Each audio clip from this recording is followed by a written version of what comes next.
നമസ്കാരം, സിറ്റി ന്യൂസിലേക്ക് സ്വാഗതം. കണ്ണൂർ ജില്ലയിൽ ഗതാഗത ടൂറിസം രംഗത്ത് വലിയ മുന്നേറ്റമാണ് ഉണ്ടായതെന്ന് മന്ത്രി PM മുഹമ്മദ് റിയാസ്.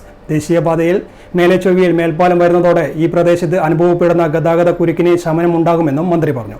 ദേശീയപാത 66 നിർമ്മാണ പുരോഗതി എല്ലാ മാസവും വിലയിരുത്തി വരികയാണെന്നും മന്ത്രി കൂട്ടിച്ചേർത്തു.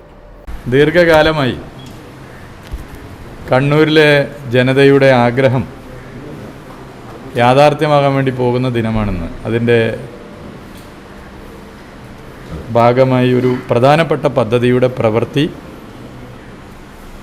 ഇന്ന് ആരംഭിക്കുകയാണ്. അതുകൊണ്ട് തന്നെ ദീർഘകാലമായിട്ടുള്ള പദ്ധതിയുടെ പ്രവൃത്തി ആരംഭിക്കുക എന്നുള്ളത് തന്നെ ദീർഘകാലമായിട്ടുള്ള ആഗ്രഹത്തിൻ്റെ ഭാഗമായുള്ള പദ്ധതിയുടെ പ്രവൃത്തി ആരംഭിക്കുക എന്നുള്ളത് തന്നെ ഒരു വലിയ നിലയിൽ ജനങ്ങൾക്കാകെ ആശ്വാസമാകുന്നതാണ്. മേലെ ചൊവ്വെ ഫ്ലൈ ഓവർ, മേലെ ചൊവ്വയിൽ ഒരു ഫ്ലൈ ഓവർ വേണമെന്നുള്ള ആവശ്യം നിങ്ങൾക്കൊക്കെ അറിയാം, എത്രയോ കാലമായിട്ടുള്ളതാണ്. 2016 മുതൽ സംസ്ഥാന സർക്കാർ അതിൻ്റെ എല്ലാ ശ്രമവും നടത്തി മുന്നോട്ട് വന്നു. ഇപ്പോൾ അതിൻ്റെ നിർമ്മാണത്തിന് 25 കോടി രൂപ തുക അനുവദിച്ചു. കിഫ്ബി ഫണ്ട് കൂടിയാണ്. അതിൻ്റെ പ്രവൃത്തി ഇന്ന് ഉദ്ഘാടനം ചെയ്യുകയാണ്.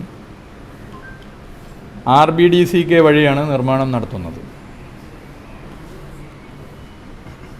ഫ്ലൈ ഓവറിൻ്റെ നിർമ്മാണം സമയബന്ധിതമായി പൂർത്തീകരിക്കാനുള്ള എല്ലാ ശ്രമവും പൊതുമരാമത്ത് വകുപ്പ് നടത്തുന്നതായിരിക്കും.